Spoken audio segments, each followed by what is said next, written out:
Hello दोस्तों, KSFM Hindi stories and poem पर आपका हार्दिक अभिनंदन है। अगर आपने चैनल सब्सक्राइब नहीं किया हुआ है तो जल्दी से कर लीजिए और हाँ, बेल आइकन ज़रूर प्रेस कर दीजिए। चलिए सुनते हैं आज की कहानी। एक बार बरसाना और उसके आसपास के इलाकों में भीषण अकाल पड़ा। वहाँ रहने वाले लोगों और साधु संतों को भोजन की बहुत दिक्कत आने लगी। अकाल के कारण चारों ओर हाहाकार मच गया। अकाल के कारण लोगों को उन गांवों से पलायन करना पड़ा। बरसाना में एक संत जी रहते थे। उन्हें भिक्षा में जो मिलता उसे पहले राधा रानी को भोग लगाकर फिर स्वयं भोजन ग्रहण करते थे।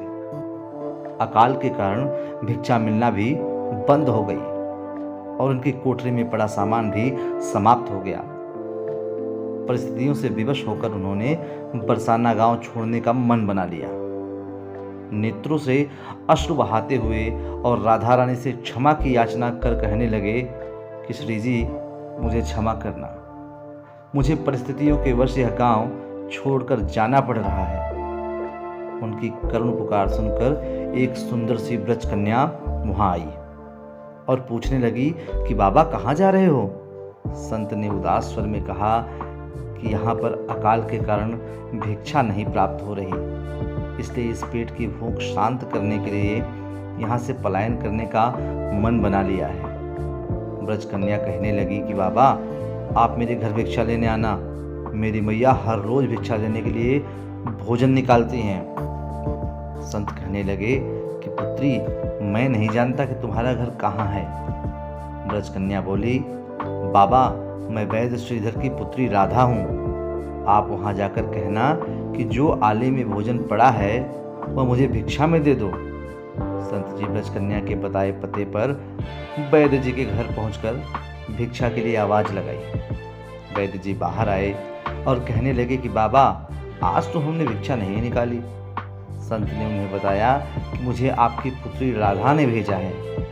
उसने कहा था कि माँ ने आले में भोजन रखा है। वैद्य जी ने आश्चर्य से संत जी को बताया कि मेरी पुत्री राधा की मृत्यु तो कई साल पहले हो गई थी। वैद्य जी ने संत के कहने पर आले में देखा तो वहां पर भांति भांति के भोजन रखे थे। वैद्य जी की पत्नी कहने लगी कि मैंने तो कभी भी यहाँ पर भोजन नहीं रखा।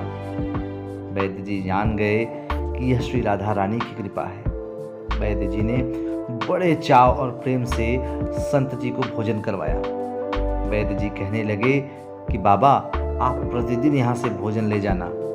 राधा रानी की कृपा से संत जी प्रतिदिन के खाने का इंतजाम हो गया।